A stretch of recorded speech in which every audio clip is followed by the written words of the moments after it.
Hello, everybody. It's Daryn Wood, and welcome back to another episode of The Gift of Gab. And I'm joined here by my lovely and beautiful best friend, Haugen. Say hello. Hi. And today, we are going to be talking about all the Paladin class changes from the 2014 Player's Handbook to the 2024 Player's Handbook. My favorite class. I'm excited, but also a little sad to tell you about some of these changes, but we did your homework for you. You're welcome. We read the books side by side, compared all the changes, and now we're going to share them with you. Starting off with just the level 1 stuff. Spellcasting now starts at level 1, not level 2. Cool. The first significant change, though, is Channel Divinity is a little bit different. It used to be like once per short or long rest, and it was whatever your channel divinity was determined by whatever oath you chose. Now you can use it twice. You can still regain 1 on a short rest, 2 on a long rest, but divine sense is now part of the channel divinity pool, which Okay. I don't like. I don't think that they needed to limit the use of divine sense and put it into your... Yeah, because Channel Divinity before used to have its own pool. It was like 1 plus your charisma modifier. And now folded into the Channel Divinities, it's a bonus action now, but it severely restricts the amount of times you can use it. And for 2Y, I don't really understand. As someone who's played Paladins a lot, I've played them a lot, it's my favorite class. I'm not using divine sense all the time. You can sense fiends and undeads, and so it's like hyper specific sense. It's within like 60 feet. It's not crazy. So it takes away your use of how many times you can use that, and if you do choose to use that, it limits even further how many other channel divinities that you have access to. Yeah, I don't really get why you would nerf that. And also, it's not like divine sense was ever changing my life. It's like, you sense enemies. It was it is a cool feature because when you're going into a battle, we use it a lot of time to be like, okay, I'm trying to get a sense of how many people or, enemies are on this battlefield, how many are approaching. This person's a little off. I'm going to do divine sense. What's their deal? It has very cool uses, but not so much that it was an OP thing that needed to be nerfed. That's what I'm not understanding. Because by nerfing it, it's insinuating that it was being maybe overused in a way that was disrupting something, but I'm like, divine sense? Yeah, it was kind of, in my opinion, just a more specific version of a insight or investigation check. Just a very specific version of that type of ability check. And if you're not fighting those kind of creatures, then like, why? I don't know. So something that... Who was getting crazy with it? You confess. Yeah. All right. Confess and tell us. Right confession now. time. Go in the comments and tell us all the fuckery that ensued with you using divine sense and why you took it away from the rest of us. You're going to come to see a lot in this video.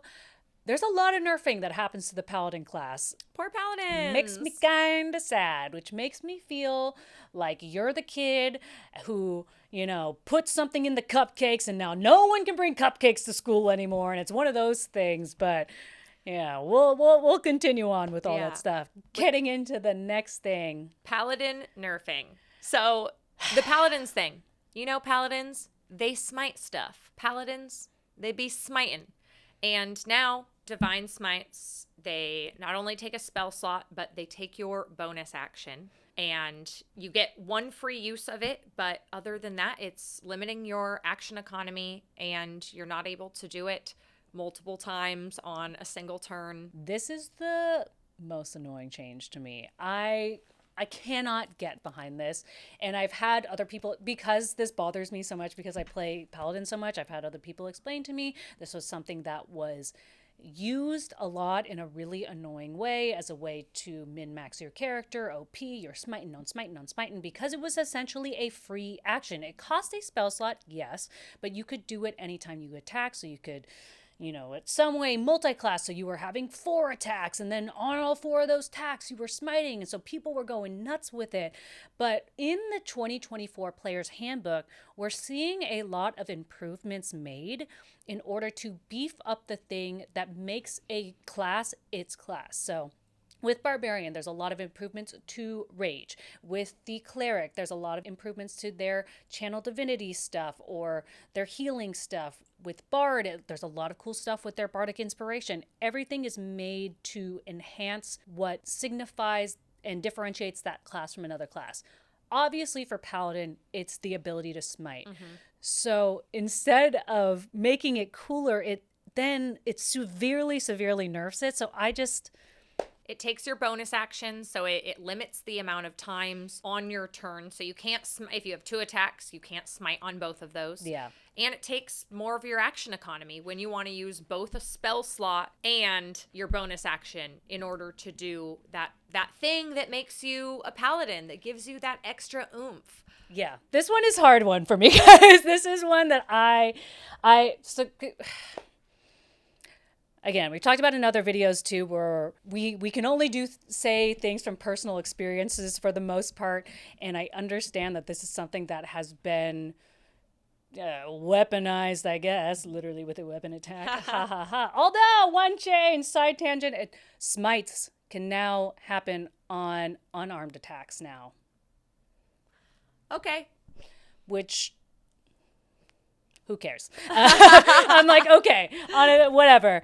But as far as people fucking around with it, using it too much, just totally dominating and making a combat super imbalanced because of the way they're using it, I've personally never experienced that.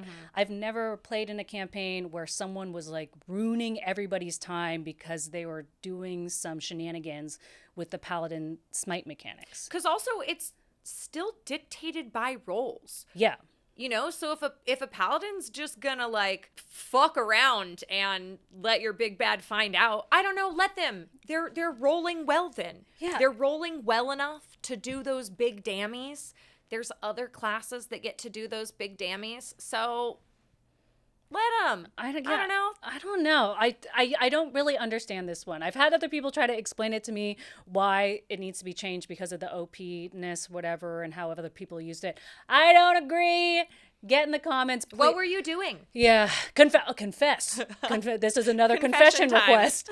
If you were being one of those Paladin bad boys, please say so in the comments. I actually would love to hear what people's experiences have been and why they think this was either an unnecessary or a necessary change. For me personally, I hate it. But that's because I'm being petulant and upset. I feel like it's happening to me personally. Whatever. Yeah. Who cares? That's fair. One thing that was added, similarly to the cleric, how they made something that used to be subclass specific is now available to everyone. There is now a frightening channel ability, meaning the ability to frighten people as a channel divinity is now available at level 9. It's called Abjure Foes. It used to only be available to Summos, like the Oathbreaker Paladin has a frightening channel ability, channel divinity, but now everybody gets it at level 9.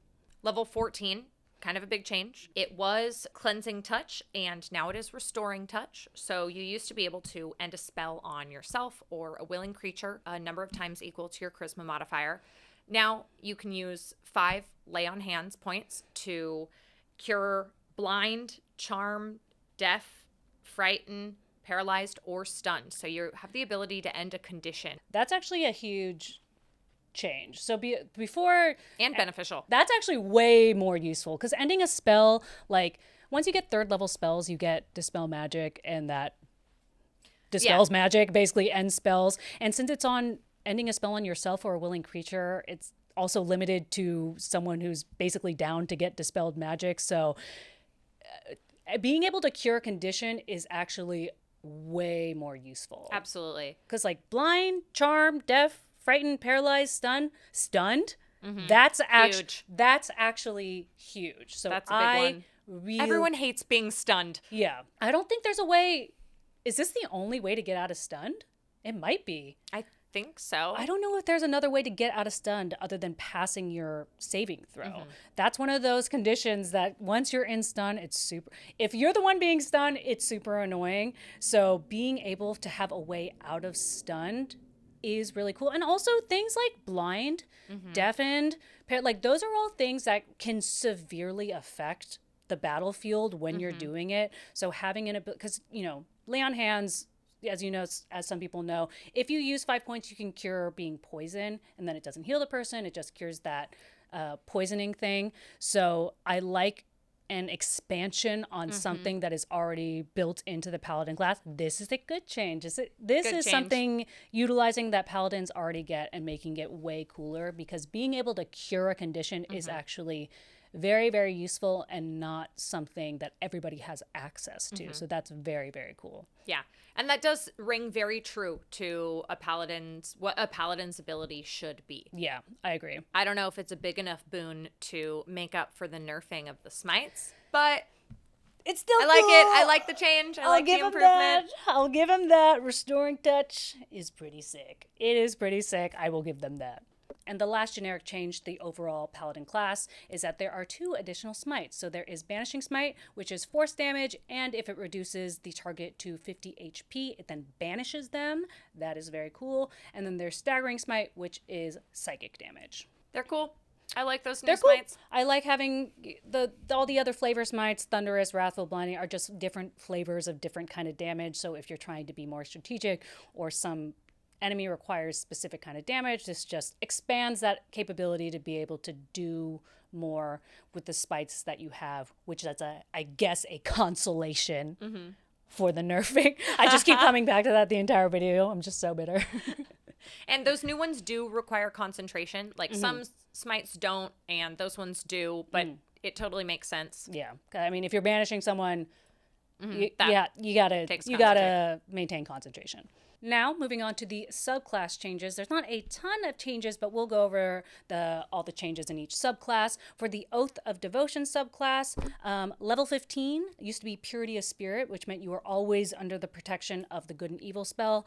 Now it is tied to Divine Smite, so basically every time you Divine Smite, you and your allies get half cover if they're in your aura of protection, which is that aura that emanates from you, giving your allies advantage on their saving, or not, a bonus to their saving throws and stuff. So that's cool. I guess that's cool.